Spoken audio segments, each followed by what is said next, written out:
দর্শক, বগুড়ায় আমন ধানের আবাদ করছেন কৃষকরা। এ বিষয়ে বিস্তারিত জানাতে আমাদের সঙ্গে যুক্ত হচ্ছেন সহকর্মী আব্দুস সালাম বাবু।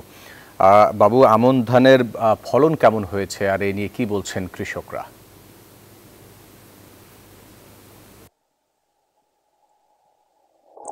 আমন ধানের ফলন ভালো হবে এবছর, কারণ বৃষ্টি নির্ভর এই ফসল।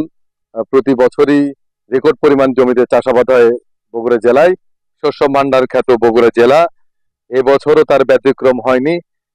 ফুলে ফেঁপে উঠেছে আমনের চারাগুলো। নভেম্বর থেকে ডিসেম্বর পর্যন্ত ধান কর্তন করবে। এখন জমি পরিচর্যা সহ নানা কাজে ব্যস্ত সময় অতিক্রম করছেন চাষিরা। তবে আমন চাষাবাদে খুব বেশি খরচ হয় না, যেহেতু বৃষ্টি নির্ভর, যার কারণে আহ, এই বছর চলতি মৌসুমে কয়েক দফা বৃষ্টি হয়েছে। সেচ খরচ কম হবে এবং কীটনাশক খরচও কম হবে। সার অন্যান্য ফসলের তুলনায় কম দিতে হয়, যে কারণে প্রতি বছরই রেকর্ড পরিমাণ জমিতে বগুড়ার চাষিরা আমন চাষাবাদ করে থাকে। এবছর জেলায় 1,83,500 হেক্টর জমিতে চাষাবাদ হয়েছে, যা থেকে 9,91,917 টন ধান এবং চাল আকারে 6,61,000 টন উৎপাদনের প্রত্যাশা করছে জেলার কৃষি বিভাগ। কৃষি বিভাগের বগুড়ার উপপরিচালক কৃষি বান্ডেল থাকলে প্রতি সেনমানিতে টাকা বাঁচবে। বিকাশ সেনমানি বান্ডিল কিনে জিতুন প্রতি লেনদেনে। শামসুদ্দিন ফিরোজ আমাদেরকে জানিয়েছেন যে তারা এবছর চাষিদেরকে বিভিন্ন উন্নত জাতের ধান চাষাবাদের জন্য উদ্বুদ্ধ করেছেন।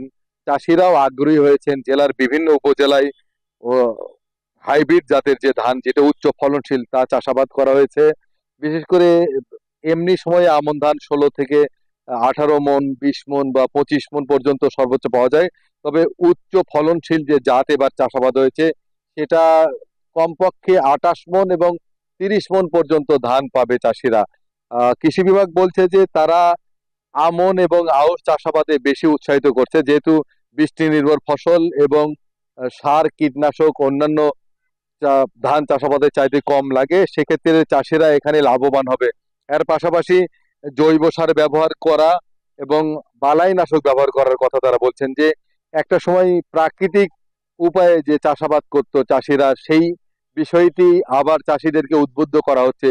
বগুড়া জেলার সদর উপজেলা শেরপুর, নন্দীগ্রাম, কাহালু এবং শিবগঞ্জ উপজেলায় ধান উৎপাদন হয়ে থাকে। আগস্ট থেকে সেপ্টেম্বর মাসের প্রথম সপ্তাহ পর্যন্ত চারা রোপণ করা হয় এবং এরপরে নভেম্বরের শুরু থেকে ডিসেম্বর পর্যন্ত ধান কর্তন করে চাষিরা। আমন চাষাবাদে এবারও লক্ষ্যমাত্রা ছাড়িয়ে যাওয়ার প্রত্যাশা কৃষি বিভাগের। এই ছিল বগুড়া থেকে সর্বশেষ। ফিরে যাবো স্টুডিওতে।